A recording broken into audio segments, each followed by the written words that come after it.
मधुबनी महोत्सव आ मधुबनी स्थापना दिवस पर कलाकार के देखल जायत जलवा। मंत्री लेसी सिंह करती उद्घाटन। 1 दिसंबर का मधुबनी स्थापना दिवस समारोह मनायल जायत। मधुबनी जिला दरभंगा प्रमंडल के एगो हिस्सा अछि। मधुबनी पहिले दरभंगा जिला के ही हिस्सा छल, जे 1 दिसंबर 1972 में स्वतंत्र क एगो जिला के दर्जा देल गेल। ई जिला 5 अनुमंडल, 21 प्रखंड, 399 पंचायत आ 1111 गांव में बंटल अछि। पूर्ण आ आंशिक रूप से मधुबनी जिला 2 संसदीय क्षेत्र आ 11 विधानसभा क्षेत्र में विभाजित अछि। मधुबनी दरभंगा डिवीजन के एगो हिस्सा अछि। दरभंगा आ मधुबनी के मिथिला संस्कृति के दुई ध्रुव मानल जाइत अछि। मैथिली एतुका प्रमुख भाषा अछि। विश्व प्रसिद्ध मिथिला पेंटिंग आ मखान के पैदावार के वजह से मधुबनी के विश्व भर में जानल जाइत अछि। मधुबनी शब्द के उत्पत्ति मधु आ वाणी से भेल अछि। मधु के अर्थ होइत अछि मीठ अर्थात मधुर, और वाणी के अर्थ होइत अछि स्वर अर्थात बोली। एतुका लोक के बोली काफी मधुर आ मीठ होइत अछि। मैथिली एतुका बाजै वाला मुख्य भाषा अछि। ओतै हिंदी, उर्दू आ अंग्रेजी सेहो एतुका लोक के द्वारा बाजै वाला बोली अछि।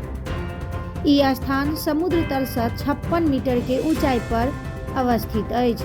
अतः मंदिर आ तीर्थ स्थल के रूप में ढेरों पुरातात्विक आ धार्मिक स्थल है। एहि जगह पर पूरे साल बड़का संख्या में पर्यटक आबै छथि। पान, मखान आ मछली एहि जगह के खासियत अछि। अतः छठ एगो प्रमुख त्योहार अछि। एतुका लोक अतिथि के ईश्वर के समान मानै छथि। यह कारण है कि मधुबनी के अतिथि सत्कार पाबी अतिथि बार बार एतऽ आबऽ चाहे छथि, और जतऽ भी जाइ छथि तऽ मधुबनी के अतिथि सत्कार के चर्चा जरूर करै छथि। आगामी 1 दिसंबर का मधुबनी प्रशासन के नेतृत्व में धूमधाम से मधुबनी स्थापना दिवस मनायल जा रहल अछि। कार्यक्रम के तैयारी आ शेड्यूल के बारे में जानकारी दैत एसडीओ अश्विनी कुमार कहला। सर, जे 1 दिसंबर का मधुबनी स्थापना दिवस मनायल जा रहल छै, मधुबनी महोत्सव सेहो मनायल जा रहल छै। सर, केना एकर तैयारी और केना की कलाकार के और केना की एकर शेड्यूल छै? 1 आ 2 तारीख का स्थापना दिवस के साथ साथ बिल्कुल ही भव्य तरीका से अपन जिला में मधुबनी महोत्सव मन रहा है। एकरा लेल से पूरे देश और विदेश से ख्याति प्राप्त कलाकार के साथ साथ मिथिला क्षेत्र से जुड़ल महान महान कलाकार के भी बोलल गेल छै। ओहि दिन के लेल से अहाँ सब देखिए रहल हेबै कि वाटसन ग्राउंड मधुबनी में 1 सप्ताह पहले से टेंट, पंडाल तथा अन्य चीज की तैयारी होना शुरू भए गेलै, और गेट उट पर भी होर्डिंग सेहो लागि गेल छै। और उसके साथ साथ सब प्रकार के तैयारी भ रहल है।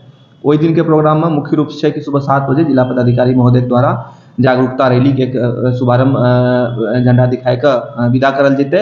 और साथ साथ 10 बजे दैनिक कार्यक्रम के शुभारंभ के साथ साथ स्टॉल के निरीक्षण होते।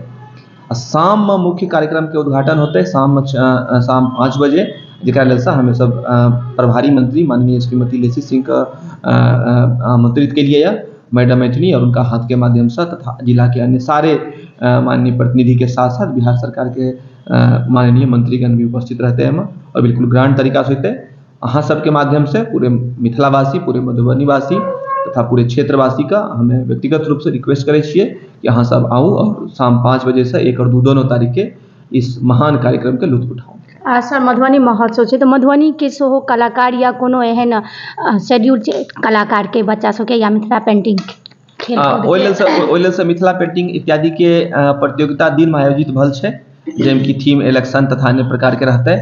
ओकर बाद मैथिली कलाकार सब भी एथनी, जेना कि कुंज बिहारी बाबू कन्फर्म केलखनी हुनी रहते।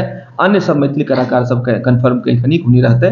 तो मिथिला और तथा देश विदेश सबके एक मिक्सचर टाइप से, ताकि एक पूरे भारत के संस्कृति दिखे, मिथिला के संस्कृति विशेष रूप से दिखे आ पूरे भारत के संस्कृति दिखे। हमारे सब यह प्रयास है सब।